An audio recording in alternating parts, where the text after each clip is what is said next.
Welcome everybody to the Coach Brew podcast. Today's a little different. You see somebody else if you're on BrewTube here. Somebody else in the window. I've got a guest. Normally, a lot of the time, it's a monologue. We're having a dialogue today, and I am joined by one of my favorite people, who I think is just one of the most interesting, fascinating personalities that you'll see on social media. First of all. But he's also very much a lightning rod when it comes to some very serious, one very serious issue in today's society that sort of transcends both sides of the aisle, and that is, do beans belong in chili or not? Yeah, I think, yeah. We're going to get into that with my guest, Rich O'Toole. Let me give him a better introduction than do beans belong in chili. Rich has got 23 top 10 songs and 3 number ones on the Texas music chart.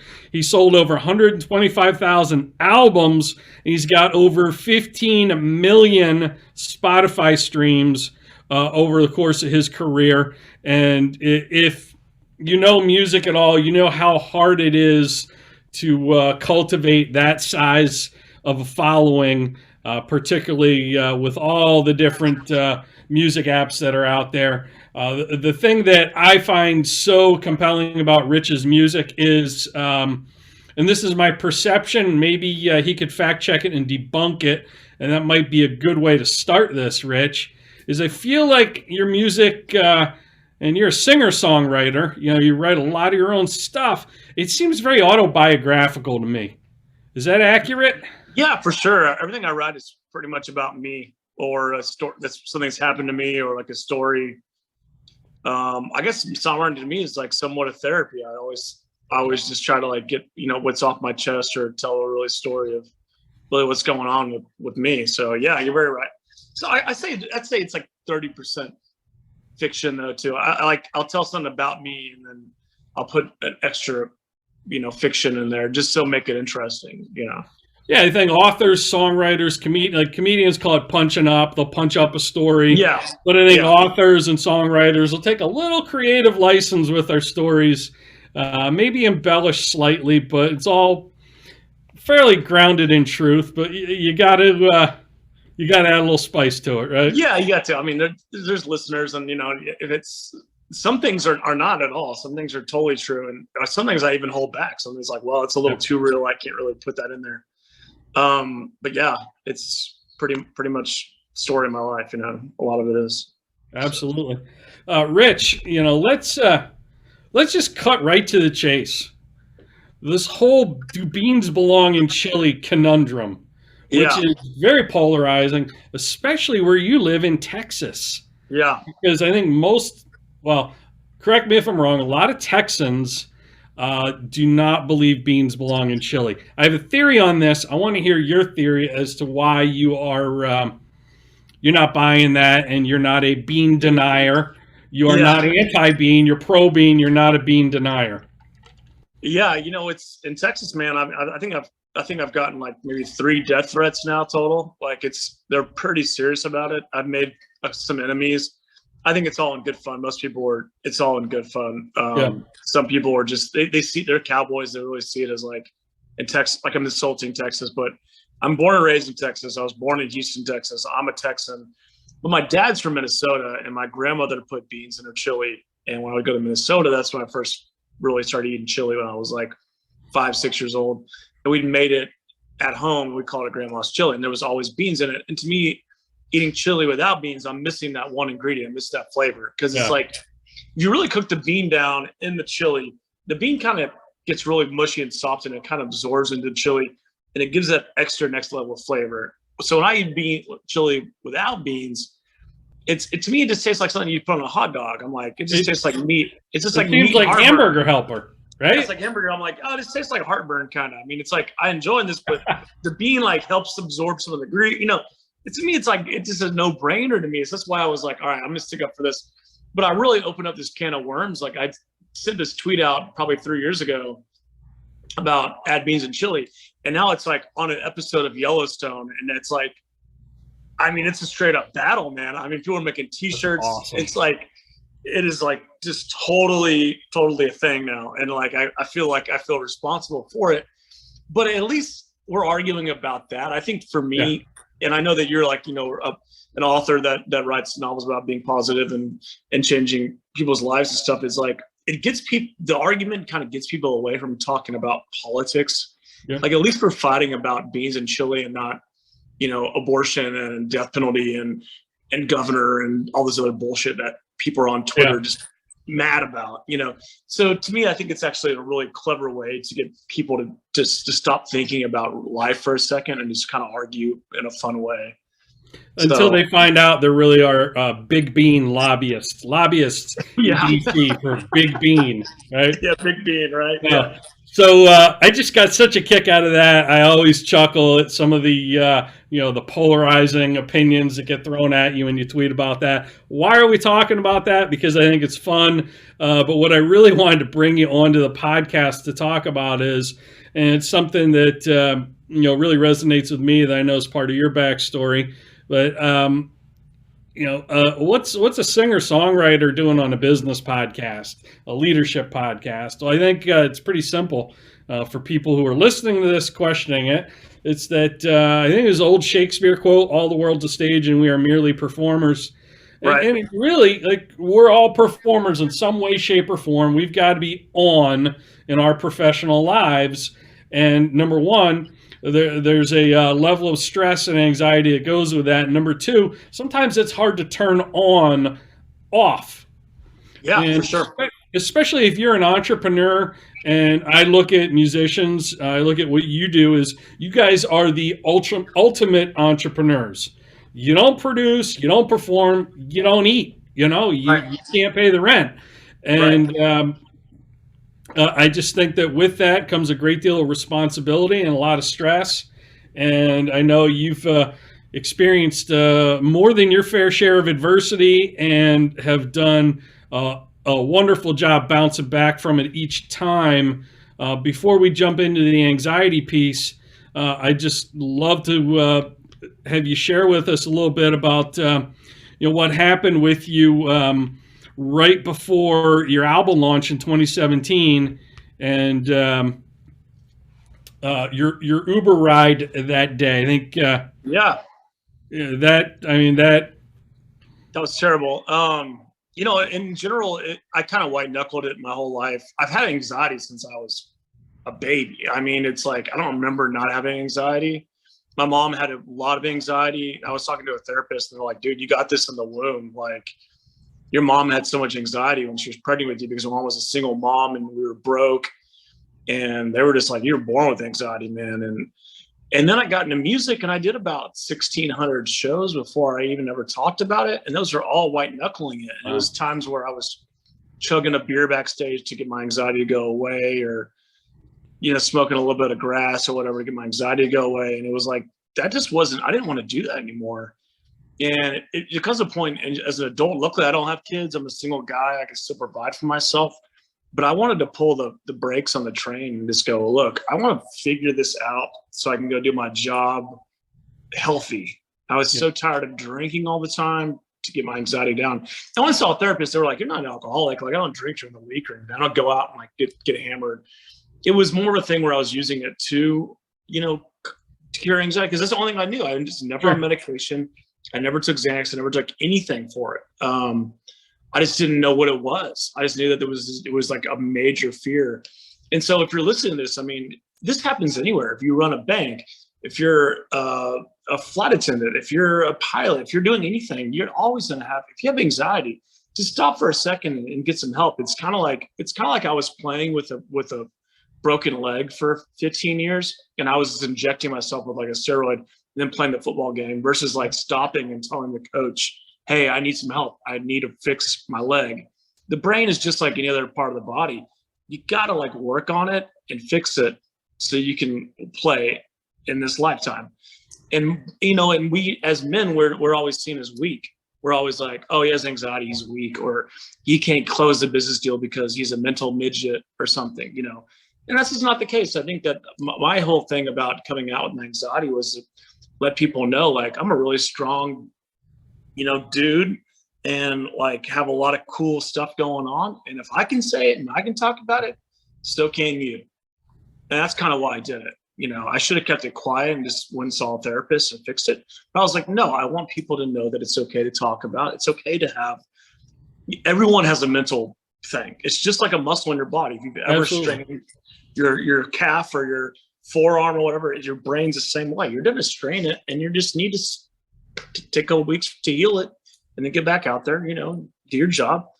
But I mean, that's why I talked about it. I think it's healthy for men, especially as you get older. And I couldn't imagine having 2 daughters like you and doing that. Now I think I can prepare to have kids now that I know how to help my anxiety personally, you know. Yeah. So that was the whole point of that. So you this is in early 2021, I think. Yeah. And then my Uber accident, you talked about that too. Yeah, I broke my neck. Let's start with that. Because that was 2017, and then we'll work our way up to last year. I was in Amarillo, and I was taking a Uber ride to the show. Usually, I never drink or drive, and I liked, I was sponsored by Bud Light at the time, so I wanted to have some beer. So I took an Uber ride to the show, and on the way to the show, the Uber driver got rear-ended by a kid that was, I think, texting and driving. I can't really talk about the case. I didn't really settle with Uber or anything. They were really nice, and they took care of all my medical, and I don't think it was really their fault, but it was a thing where you're lucky to be alive, though, right? Yeah, I'm lucky to be alive. Yeah, I broke my neck. I have a giant scar on my C4 and C5 were fused, and so I'm not mad about it at all. It set me. That was my biggest record that was coming out, and we were on track to play 100 and something shows that year, and it was going to be a big year for me. So that really set me back for a whole year, and then I started kind of walking normally again. And got back on stage, and my PTSD and anxiety from that was, I never really had PTSD. I don't know what that feels like, but I know when I'm driving now, I know when I'm riding in a car, it's every time we come to a stop, I'm kind of looking over my shoulder. I'm kind of scared. And so that kind of re-amps my anxiety to go like through the roof, because now I'm back on tour and I'm driving, and I got a fun sports car. I like to drive fast. I still do. I'm not worried about, dying or whatever. Whatever happens in life. You just got to be safe. I'm always really safe. I'm always like, whenever I get into a car, I always look for my surroundings or who I'm driving with. But yeah, I mean, it shook me up for a good couple of years. It does. I still get anxiety on the freeway because I know what that feels like, and I would never want myself or anyone to go through that ever again. So coming out of that and surviving, you ran the risk of being paralyzed for life. Lucky to be alive. How did that change your perspective just on life in general? I remember like this side of my face has like 8 titanium plates on it. I broke up a bar fight when one of my shows. These 2 guys were fighting. I broke it up, which I should never ever done, and it shattered my face. I broke my leg. I played baseball. I had like every injury. Really, life is a full contact sport. Like, you're gonna get hurt, especially as a guy. I mean, as a guys, we're always goofing off or trying to up our buddies, or playing football, especially throwing the ball around or something. Life's a full contact sport. If you think you're gonna get out alive, you're not. Something is gonna happen to you. And the moment I broke my neck, so many people I knew that I didn't know had broken necks came out and talked to me about it. They had broken necks. And how much pain they're always in. I mean, I'm always in pain from morning to night. Like right now, I'm in pain. Like literally bending over. I'm in a lot of pain. I just don't take any pain medication for it, and it's something that I just live with. But it kind of, I'm probably breaking another bone in my life. I'm gonna trip and fall sometime. I mean, every day you're gonna take a loss, but your wins are gonna outdo your losses if you're careful, if you prepare, if you really look around and know your surroundings. Life can be a lot easier. It taught me that too. My Uber driver wasn't the best. He didn't, speak English. I should have said, I don't think I should be in a car with this guy. And going forward, I mean, there's certain things in life that life can be easier when you really pay attention to your surroundings, because you're going to get hurt. Yeah. And that was kind of the lesson I took from that. Yeah, kind of trust your gut. I have a friend who says your gut's like your internal smoke detector. I just think that's a great analogy, Yeah. So you mentioned life being a full contact sport, and you had a background in sports growing up. And this kind of leads us into that discussion about like anxiety and how you manage that, whether it's as a musician or in the business world. When you're an athlete, you know, you very much have a sense of control about you because you can, to a large extent, depending on the sport or the position, you can control your performance. Right. You can't necessarily control what the other team or your opponent does, but you have this great sense of control. And that immediately leaves when you step off the court or off the field and you enter another arena.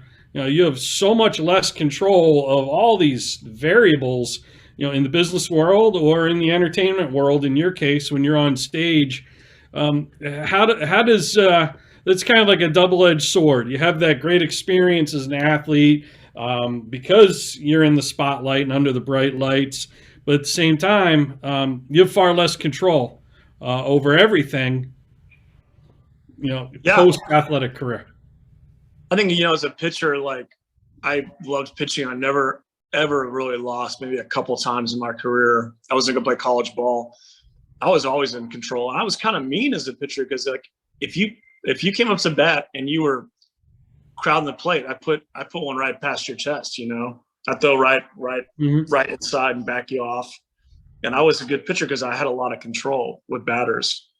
They knew, you know, I could throw the ball, you know, 88, 89 miles an hour.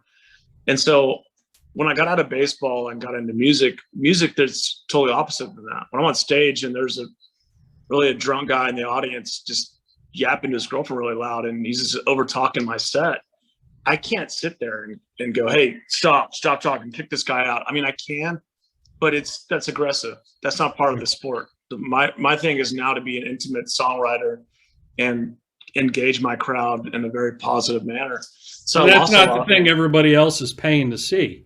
Right. They're paying to hear you perform. Right. You know, it's not like a stand-up comic who can say, "Oh, hey, heckler, we'll all have fun with this guy." Right. You know? It's very different. And I look like a jerk, and I just don't want to do it. I've done that a couple times, and it just no one wins. Like the guy gets kicked out, and I look like I'm some bully, and you're just like, no one really won here. So I just ignored. Usually, someone in the crowd will tell him to shut up or something. But I don't have control. I mean, really, the audience and everything else is in control but me. The only thing I have control of is to put on a really good show, and just hope that people identify with the show. That's it. That's all the control I have. So my control variable at this point with my anxiety and performance is to just perform very well and just hope for the best. You know, and that's where your focus is. Yeah, and that's all easier said than done. Right. And you know, because you, like me, kind of predisposed to anxiety. What do you do to kind of ground yourself, settle yourself, whether it's in advance of a show or even in the moment, you know, in between songs, or you kind of feel yourself getting worked up? You know, what are some practical things that you do? I've been trying to really study a lot of the Navy SEAL, like breathing and a big deep breath through your nose. Like a deep breath really is like nature's Valium. Like it can really settle you down. So whenever I feel myself like choking on stage or getting my heart rate getting up, just stepping out, taking a deep breath and stepping back in, knowing that it will go away. Sometimes there is panic can set in. You just really try to have an understanding and a grounding of like feeling it in your feet versus feeling it in your head, like understanding like your feet are planted. Yeah, I just had to play a show for the governor of Texas last Sunday. I'm doing one again on Sunday. He's a fan of our music, and so he's invited me out to do some of his tour stops. And like, that's very anxiety. There's 1,000 people there. 75% of them don't know who I am, and half of them hate the governor, half of them love the governor. There's just people that are, you know, there's a lot of negativity in the air, positivity in the air. And I got to get up right when he's done speaking. I literally start singing like seconds after on the same stage. And so like, that is like, I'm just like taking a deep breath and just understanding that I'm just providing positive music for these people and having understanding of like being grounded. And that kind of helps the most. You know, I think the moment you get into your own head or you overthink it, anxiety is all about anxiety is just, you're always overthinking something, when actuality, it's, there's a table, this is a microphone, that's a human. That's as far as it really goes. That's what it was in the 1800s. People didn't have really anxiety in the 1800s because it was like, there's a horse, there's my crop, I'm gonna go out there and get my crop. Yeah. There was nothing else that was there was no anxiety because there wasn't television, there wasn't CNN, there wasn't someone's coming in screaming. I guess maybe like when they were burning witches or something, that was some anxiety. I could see that, but there wasn't really anything back in the day. What do you mean Jebediah blocked me on Instagram? Yeah, what do you mean, Jebediah? Like, my crop, you said my crop wouldn't grow on Facebook? Like, no one had this stress that we have now, man.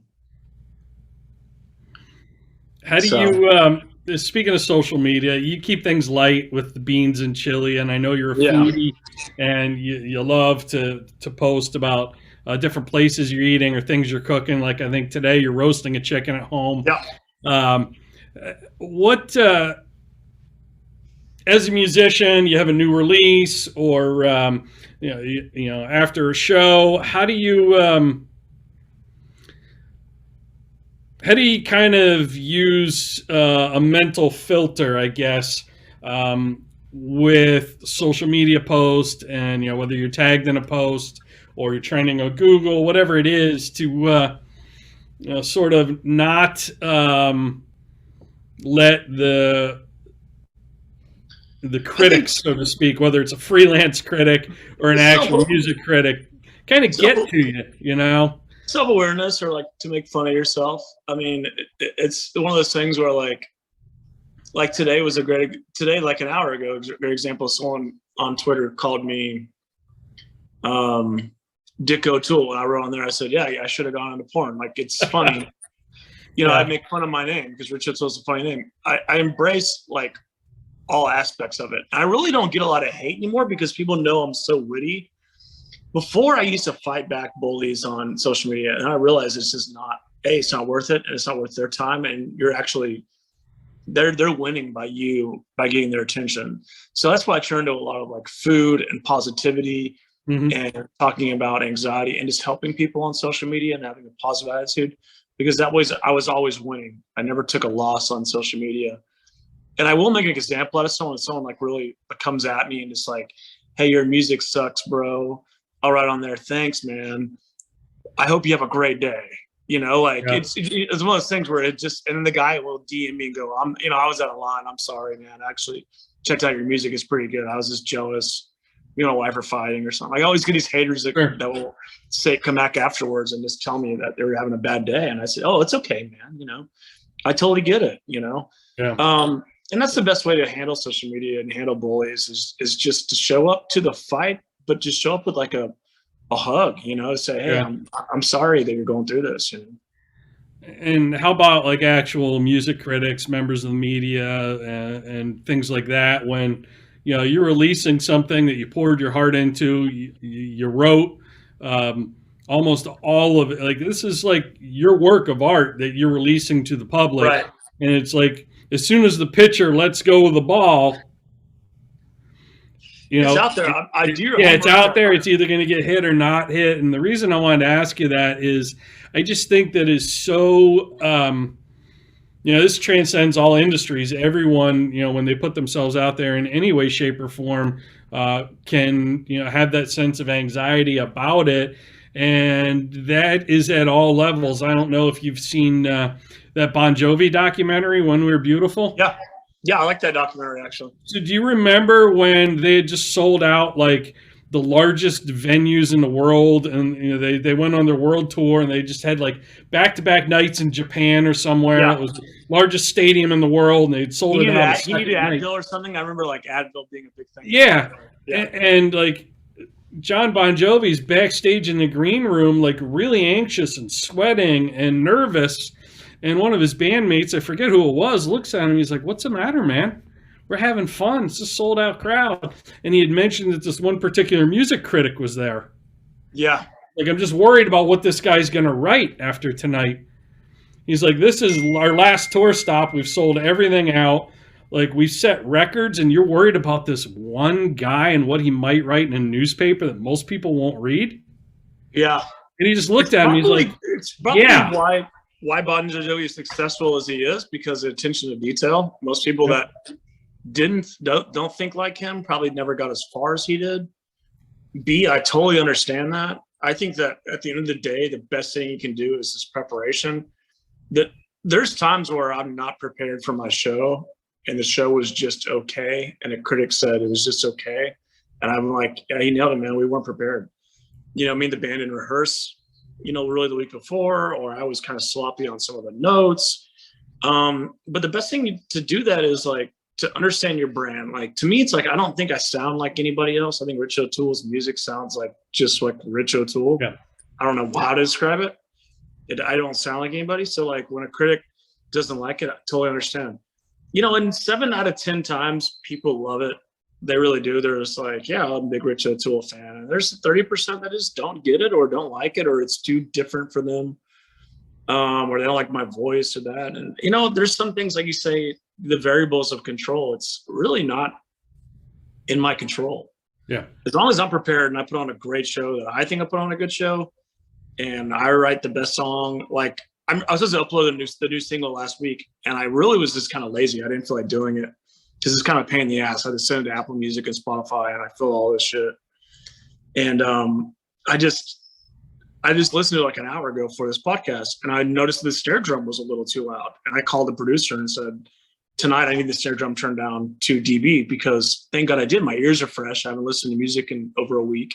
And thank God I caught that, because I think someone else would have said that snare was a little too loud in that mix. And I'm glad I caught it. I'm glad I didn't upload it, because after I worked on something for so long, my ears are clogged and I was sick, and I just kind of didn't approve the right mix. And now that my ears are, you know, clear, I'm like, no, the snare needs to come down, and I'll upload it tomorrow. So, I mean, as long as you like put forward your best effort, you don't have to worry about anxiety or a critic or anything like that. As long as you put 100% in, you'll be fine. That's all I feel. If I put 100% in and someone doesn't like it, they just don't like it. I mean, I know people that hate Burger King. I think Burger King makes for a burger. You know, I'm not in control of that. Yeah.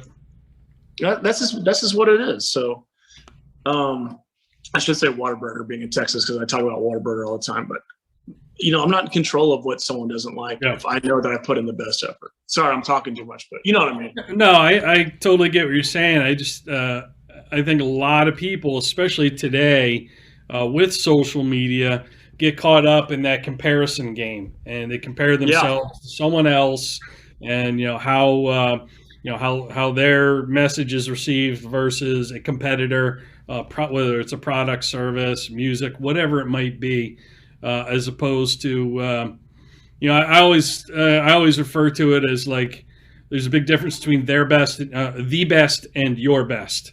The best is out of your control. Your best is completely within your control. And like, I'm not for everybody. You're not for everybody. But there are certainly going to be plenty of people who really love and appreciate your best or my best when we're on. So it's just I think today tougher than ever. With that, comparison's the thief of joy is that old quote. I don't know who said it. I think it was Abraham Lincoln. He also said, "Don't believe everything you read on the internet." But I can't imagine being a teenager today. I have 2 teenage girls, and they just have so much more to worry about than we ever did. I'm a little older than you, but than either of us ever did growing up. And it's a tough time for everybody. Coming out of a pandemic when people spend so much time on their screens comparing this to that, and so females have that too. I mean, I can't imagine I got bullied at school. I get it, but once I left school, it was over. Now they go home and they're just bullied through the internet and Snapchat and Facebook and all that 24 hours a day. And, I think it's hard on females too. I mean, they're always comparing. Like, I've dated some really great women, and they've always said, "I wish I looked like that." I'm like, I think that you look beautiful how you look. And they're pointing at someone who looks like Pam Anderson or is like a blonde like model, and I'm like, I don't find that attractive. I find you attractive. Like, I think that you're like dark hair and your cute nose and everything is like a full package and they think that they're like 6s and 7s, where I'm seeing this as like beauty. And that's the hardest part, is like what the internet finds to be perfect, or what these women are constantly competing with each other to be what they think is the idea of what a man wants. And it's like, I don't think, men don't really care, honestly, that much. Yeah, I know a supermodel when I see one, but I also see that as like, I don't really see that as attractive. I see it as like just so like oddly fake.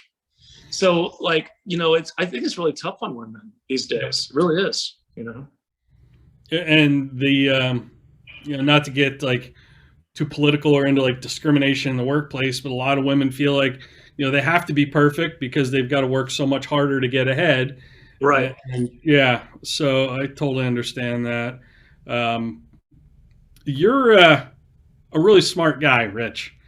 And one of the fun facts I learned about you, prepping for the podcast, was you're a member of some rarefied air, a little club called Mensa.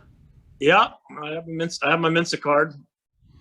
And for people who don't know what Mensa is, I am not a member of Mensa, so I would not be able to tell everyone what the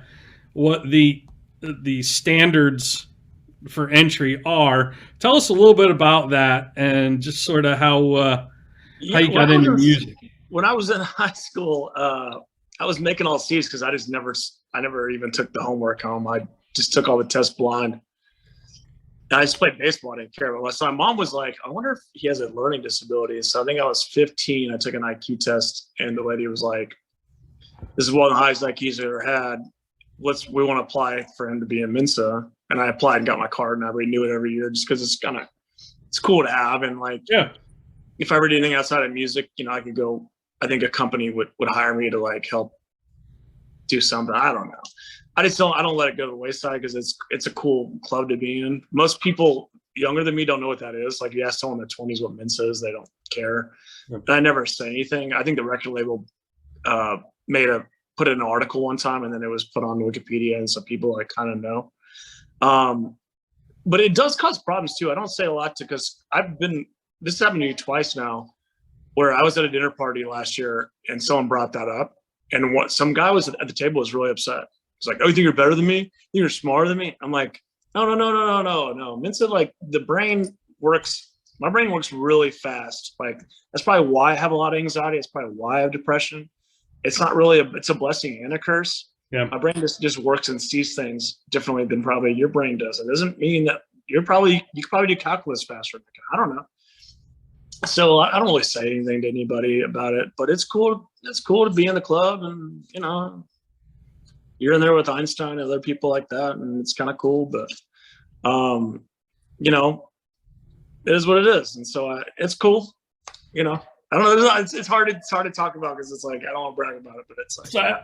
No, I get it. I totally get it. Yeah. The interview is kind of coming full circle in that when I introduced you, I had mentioned you're one of the most like eclectic, dynamic, fascinating people. And the reason I say fascinating is you're in a very creative profession.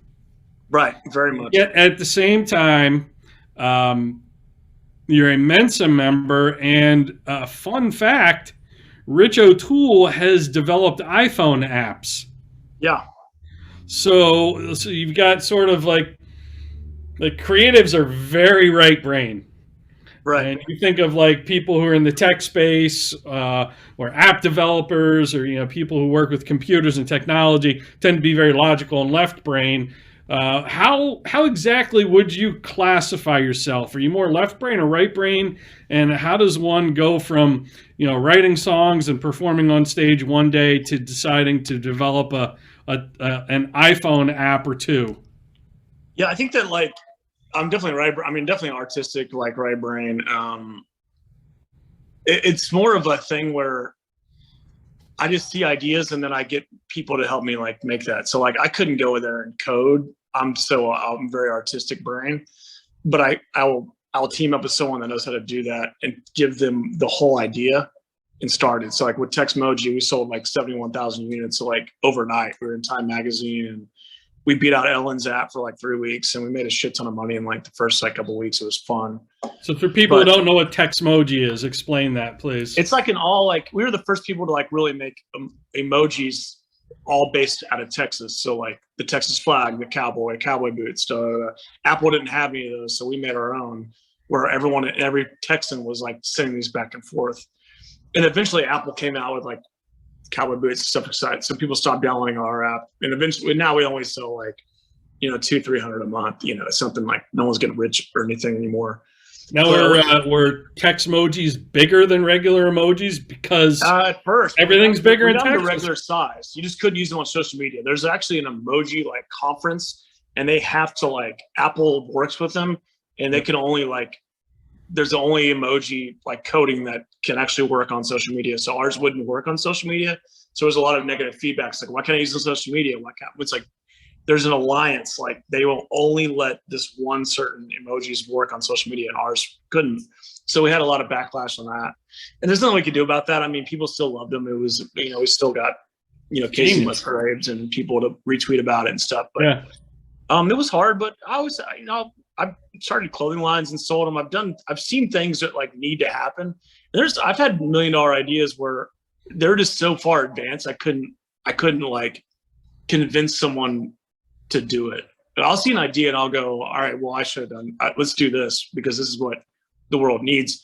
But sometimes it's so far advanced and you can't get a bank loan for it, or you can't like convince someone, like I only have a certain amount of money. I can't like go to my savings and put everything I have into an idea I know isn't gonna work, because I still have to like produce music and tour and pay a band and pay my mortgage. And so like, it's hard. Like I understand sometimes where like Elon Musk and stuff comes from, where you come off as crazy, but like I can see things and go, oh, I know exactly how this next step's gonna go.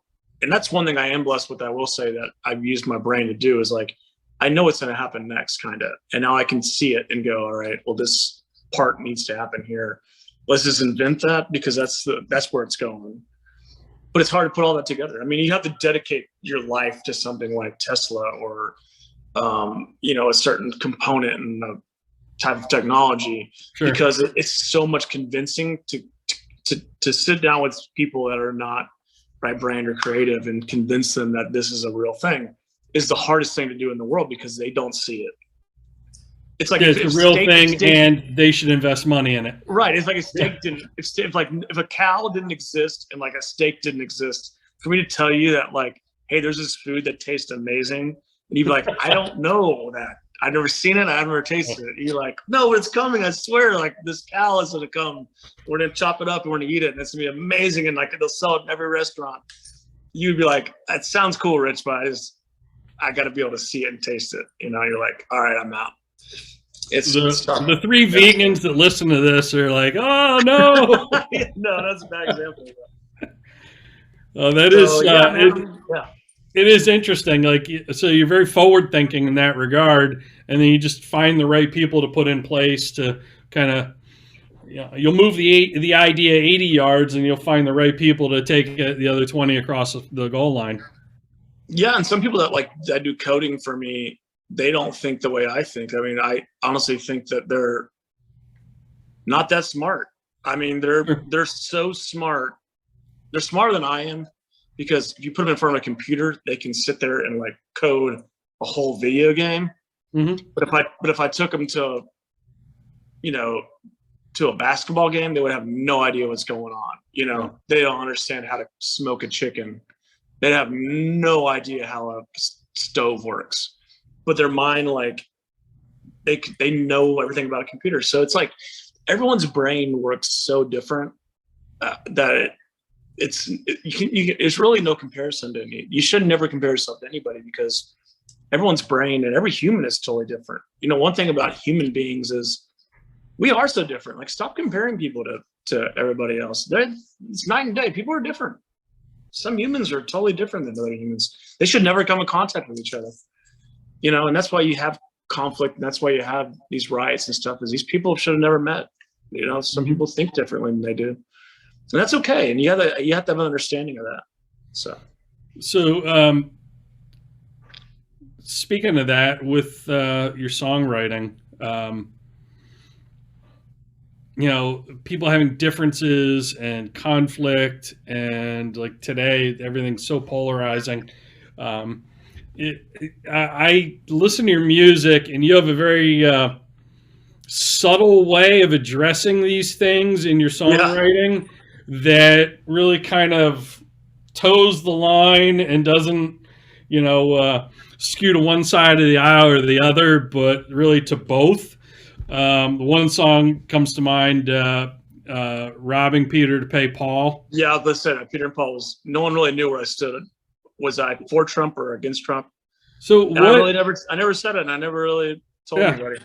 Where was that idea born for you to write that and to keep it fairly apolitical, but at the same time send a very clear message? I think everyone who listens to could agree on. Yeah, they can. I think both sides agree on it.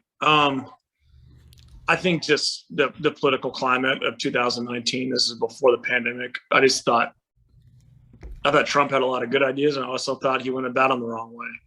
And I just didn't really know how to write that song. So I wrote it just down the middle because it was like half of my fan base loves Trump, half of them don't. So if I come out with a song that just hates on Trump, I'm going to lose half of my fan base. I can't do that. I got to pay mortgage. Like, I'm not that dumb. And people were like, well, if you stand for something, you got to stand all the way. And it's like, well, not necessarily. If I owned a department store downtown, I'm not going to put a Trump flag in the front because I'm not going to alienate half of my business. I mean, you got to be smart when it comes to this. But Michael Jordan even said that. Like, when they asked him why he didn't get involved in politics, he said Republicans buy sneakers too. Right. That's like business. Republicans buy my music too, and like so do Democrats, man. So I'm like Elvis said, I'm a musician, not a politician. I'm getting a lot of heat right now by playing these shows for the governor.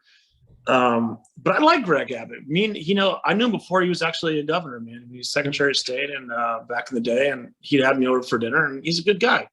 He's a friend. It's like if you were running for governor of Maine, I don't really know what your platform would be, but if you asked me to come to Maine and play a show, I'd do it. Even though me and you don't see eye to eye on some politics, if that was the case, I still would do it. You're a buddy, So I think that that's the whole point of that the entry of access is like, you understand what Peter and Paul is. Our country right now is robbing Peter to pay Paul. We're going trillions of dollars in debt every year. And we are borrowing, and we're not teaching our children hard work. We're not teaching people to pay back student debt. We're not really doing the right things to teach our youth. We're pretty much robbing Peter to pay Paul, and that's kind of what it was. It's not even about Trump. It's not about politics. It's about the climate of of the United States right now. So yeah, I try my best to put it down the middle. I respect that a lot, because when you do that, you get everybody to really listen. Right. As opposed to if you're going, full steam one direction, like people are going to tune it out seconds into it, but they're going to hear the deeper context to it. They're going to process it. They're going to absorb it. And it's probably going to make some people think twice and really reflect. And that's, I think, one of the reasons I appreciate the arts so much, music and comedy. Like, musicians and comedians today seem like really they're the only truth tellers left in our society right now. Yeah, pretty much. And we're living in strange times. Yeah. So musicians and comedians, but you speak the truth and you do it through the power of story. I do that to a certain extent as an author and professional speaker, but no one does it as well as a musician or a really good comic. And there's just so much to the power of story. And as I mentioned before, I feel like so much of your message is very autobiographical.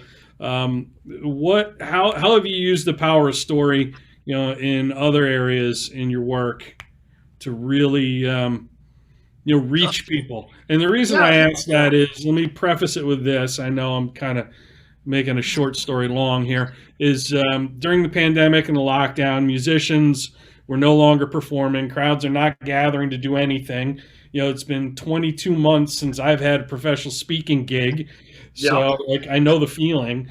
But what I've always felt was there's a lot of collateral damage and at some point the collateral damage is worse than the virus itself.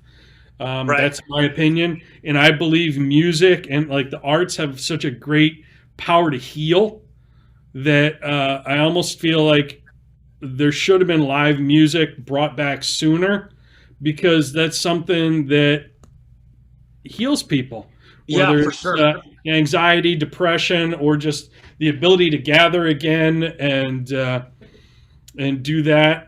I'll In also be, I mean, I'll give this away to myself, which may make some people say, well, I don't really know how smart Rich O'Toole is, but I was for and against a lot of this stuff during COVID. I think a lot of it was common sense. Like, yeah, I think that we should have slowed the spread. I think we should have worn masks.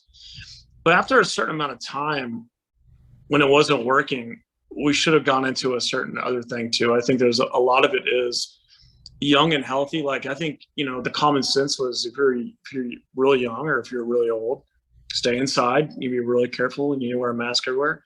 If you're my age and your blood work comes back and you're healthy, I don't think COVID's going to kill you.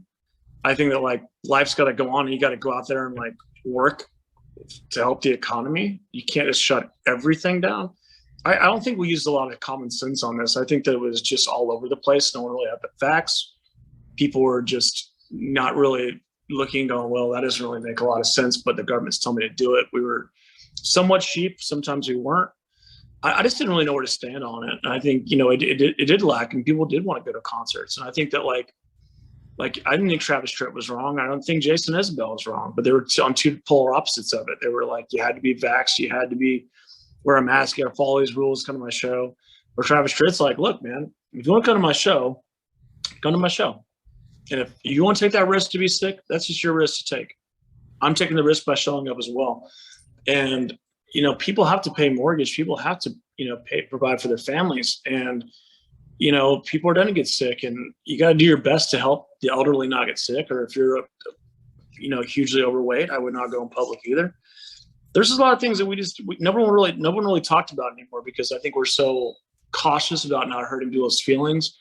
But to keep people safe, you don't necessarily not hurt their feelings. I think that like if my brother had one leg and we're walking down an icy road, I wouldn't beat around the bush.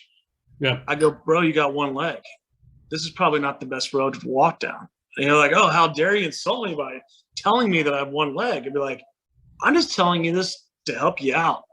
Yeah. It's an icy road, man. And you're about to walk down with one leg. And I won't be here to hold you up. So let's figure out a way for you to do it. And I think that in America, we don't really want to offend anybody anymore. And I understand that no one needs to get bullied. I don't believe in fat shaming. I gained some weight this year. My mom was telling me, you're looking pretty chubby. And I was like, I didn't appreciate hearing that. But my mom was just looking out for me. She always wants me to look my best. So I don't know, on all that stuff, it was really tough to even go through and like look at, and I still hear it and I still ponder it, because there's really not a right or wrong way to go to dive into this. There really wasn't. And it's so sad that we lost so many people. I lost my uncle to COVID. I lost a lot of people this year. I lost a lot of musicians just to suicide. Yeah. So like what you talked about was if COVID never happened, I'd still have these musicians that are my age still alive, because they wouldn't have committed suicide. Yeah. And that was the other thing, is COVID didn't only just kill people because of the virus, it killed people mentally, Yeah, it brought out the worst in us in a lot of ways. Right. And the reason I wanted to ask you about that is I'm sure like through your ability to tell a story with your music, you've heard from people, you've heard from your fans and listeners how a song has changed their life, or, it's a soundtrack to their, to their life in certain settings. And the inability to do that live for 2 years doesn't just hurt the band or the performer or the venue. It hurts the audience members, because music has such a, restorative, healing, therapeutic property to it. It really does. And it gets out of practice. It gets out of sync. I have to keep practicing even alone or just at my house, because I used to have such a rhythm. I used to go out on tours so much and had my act down, and now I got to relearn my act. And, it's tough on everybody. It's, it's tough on the audience too. And then they don't want to get there was nothing better than playing to 1,000 people, and they're all jammed in a room, and we're all sweating, and I'm on stage rocking. And Yep. now it's like, I don't know if that's ever going to happen ever again, because someone in the audience is be like, I'm germaphobe now, or don't breathe on me, or they have their mask on, they want space. And it was like, well, back in the day, rock and roll was not about space. It was about like getting together, So, I mean, this kind of has changed the world. How's for it better or worse? I don't know. How's it changed you? In terms of like whether it's your business model, your band, the inability. It's made me more sad. I never had depression. What have you leaned into? It made me more sad for sure. I never had depression. I never did until I think this year. I think I did suffer because I was such a happy guy that I think a lot of my anxiety and depression all came from just realizing that it'll never be the same ever again. That's something I really enjoyed. I enjoyed playing a packed rock club. I enjoyed people getting together and just not always thinking about having a mask on or like hugging. And I was always a very like affectionate person. When I meet you, I like to shake your hand. I like to give you a hug. I'm very much like, hey, what's up? Let's hang out. And now I feel like there was a time where like even last year, I was just really sad all the time. I was just like, man, this isn't the world I know. This isn't the world that I grew up in. I spent my first 37 years in this like world where it was like handshakes and hugs and getting into a packed club and like hanging out with bros in a packed bar and the smell of a packed bar at midnight and peanuts on the floor and drinking a beer and everyone's high-fiving. And now it's kind of like, give me my space. I don't know you. It's like humans started just hating other humans. Yeah. And it kind of just broke my heart. It was like I was just heartbroken. And I wouldn't call it depression. I think I was just heartbroken for a while, Yeah, kind of mourning the loss of of life. Yeah. Yeah. How do you see? Do you see things ever like people talk about like when things go back to normal, or I miss precedented times is a popular phrase, but do you think that where do you see your industry going? Because I think that the live event industry, whether it's comedy, speaking, music, whatever it is, theater, it's kind of the canary in the coal mine for the rest of the country. People returning to the office. Right. Where do you see things headed, and how far out? I hope that people just realize that, this is going to be around forever. Like COVID is not going to go away. And so like, you got to be like, it's almost like remember when I had chickenpox as a kid, my mom would send me over to spend the night with my other friends that had chickenpox. So I got it. Yep. And it's kind of like I think the sooner that like we realize how COVID's going to affect you and your body and realize like moving forward, I hope that everyone just kind of goes back to normal. I don't think it's going to ever be the case. I think that this is given like really, we've always had germaphobes. We just never knew our friend was a germaphobe. I have friends now that are like, no one's allowed in my house. You have to wear a mask. Da, da, da. And I have friends now that are just like, I don't give a shit. I'll get it. Like, I'm going to get it. I have friends that wanted to get it. They were going to concerts, like, hope I come back with it. They're radicalists like that. So I don't know. I think it's going to be of like how you stand. And like, if your fan base, this doesn't sound politically correct, but like the country music fan base doesn't really care. I think the liberal like rock fan base really does. So I think like when you go, it depends on like what concert you go to. If a rock band that is extremely liberal, at their concerts, you may have to like wear a mask and distance for the rest of their career. Sure. Or if you go to like a really Republican ass country concert, they'll pack 1,000 people in a place that holds 800 and say, show up if you want. Yeah. You may leave a coat, we don't care. I think it's just going to be up to people. And that's just a human thing that we're just have to see how it plays out. I really don't know. I wish the best. I don't know how I feel about it. Yeah. So I think we should be smart. I don't see anyone die or anything, but it's a tough one to see. I don't have a crystal ball on that. Yeah. So you went from touring how many dates to pumping the brakes on everything? Oh yeah. We used to do like 130 a year. And it was good money too. I mean, I've pretty much like gone through my savings in the last 2 years, all the money I ever made in music, just living off of it, which is like the saddest thing. And that alone causes depression. You've worked your butt off to save money and think you're living a decent life to spending all your money because you can't go out and you know. And especially in Texas, you're talking to somebody who goes, I got my Amazon royalty check yesterday. I saw it hit my bank statement. I'm like, I think I got $34 in royalties from my books that are on Amazon this past month.